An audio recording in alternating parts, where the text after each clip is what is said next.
Je suis avec Suzanne Combeau, qui est déléguée générale de la Guilde des artistes de la musique. Bonjour Suzanne. Bonjour.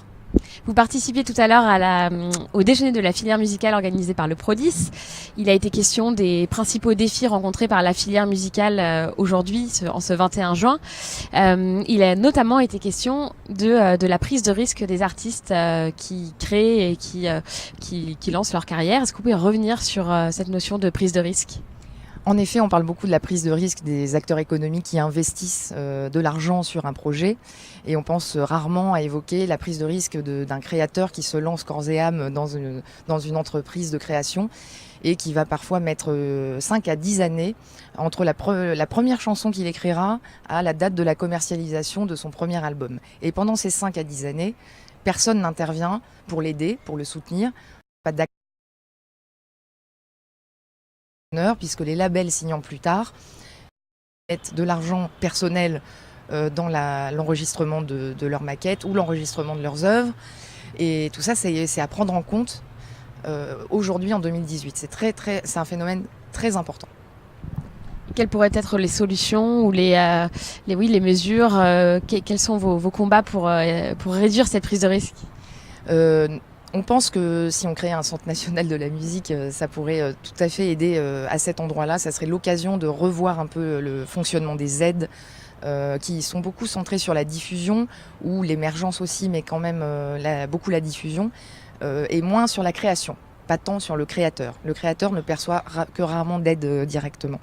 Donc il faut l'aider à cet endroit-là. Il faut créer des synergies peut-être avec des auteurs du livre, des auteurs du cinéma. L'auteur est souvent, ou le compositeur est souvent isolé, seul chez soi, chez lui. Il faut le faire sortir de son isolement, créer de l'émulation qui enrichira forcément la création de chacun. Donc voilà, il y a plusieurs... reconsidérer un peu le soutien à la création. Justement, pour revenir sur ce Centre national de la musique, donc il a été beaucoup question pendant le déjeuner. Quelles sont les attentes des artistes autour de la création de cette maison commune ? Alors, ce qui est intéressant, c'est qu'on est beaucoup, nous les artistes, on est en prise directe avec tous les partenaires. À chaque endroit de notre carrière, on a des partenaires qui vont nous aider à la tournée, des partenaires qui vont nous aider sur la diffusion de nos œuvres, des partenaires qui nous aident à enregistrer. Et en fait, en même temps, ces partenaires-là ne se parlent que très peu. Donc on est vachement en silo. Et ce qu'on souhaite, on pense que le CNM est une opportunité pour solidariser le secteur, créer du dialogue entre les métiers et mettre l'artiste au centre et au départ quand même de tout ce métier, de tous ces métiers. Et en raisonnant par projet et non par métier, en raisonnant par de l'artiste et non par la diversité des métiers, on pourra accompagner beaucoup plus logiquement tout le secteur. Parce que là, on aura toujours une pertinence dans l'interventionnisme à chaque endroit de la flèche de la carrière. Et donc, en raisonnant plus transversal qu'en silo.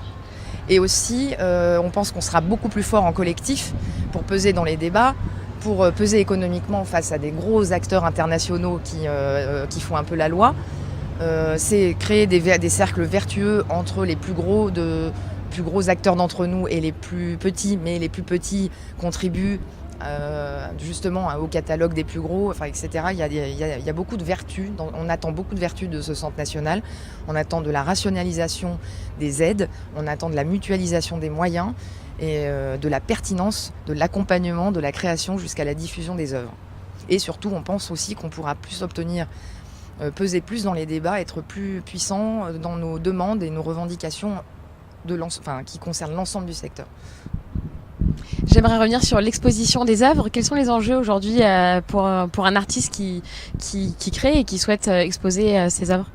Aujourd'hui, tous les artistes ne peuvent pas passer à la radio. Il y a un phénomène de concentration des playlists avec très peu de nouveautés qui peuvent rentrer en rotation chez les radios. Donc ça, c'est les médias traditionnels d'abord. À la télé, la musique n'est que jamais en prime time. On a le livre, on a le cinéma, mais jamais la musique en prime time, toujours à partir de minuit. Donc ça, on ne comprend pas pourquoi. Et il est essentiel que si la France veut vraiment donner une place à la musique dans sa politique culturelle, si on veut vraiment que la musique soit culturelle, elle doit pouvoir circuler, elle doit pouvoir être entendue, vue et partagée. Donc c'est essentiel. Si on veut faire de la France un pays de musique, de se focaliser et d'agir sur une plus grande exposition de la musique. Pour terminer, est-ce que vous avez un message à adresser aux acteurs de la filière musicale qui étaient présents aujourd'hui, et puis plus généralement aux politiques Je voulais dire à mes amis de la filière, déjà merci de nous avoir tous invités, qu'on a créé la Guilde des artistes de la musique, non pas en opposition mais plutôt en soutien du secteur. On souhaite défendre la musique dans toutes ses dimensions, aux côtés de chacun de ses partenaires, et on espère donc qu'ils nous aideront, nous les artistes, à mieux les aider eux aussi, et à être mieux formés aussi, mieux outillés et plus sensibilisés à la chaîne de droit, à comment c'est organisé, comment marche l'économie de la musique, qui est quand même assez compliquée. Très bien, et puis une petite dernière question, en ce 21 juin, fête de la musique, quel a été le premier album que vous avez acheté ? Le premier album que j'ai acheté avec mes petits sous, c'était Smash de Offspring, qui ne s'appelait pas The Offspring à l'époque, mais Offspring, voilà. Très bien, merci beaucoup Suzanne. Je vous souhaite une très bonne fête de la musique et une bonne journée. Aussi, bonne fête de la musique. Merci.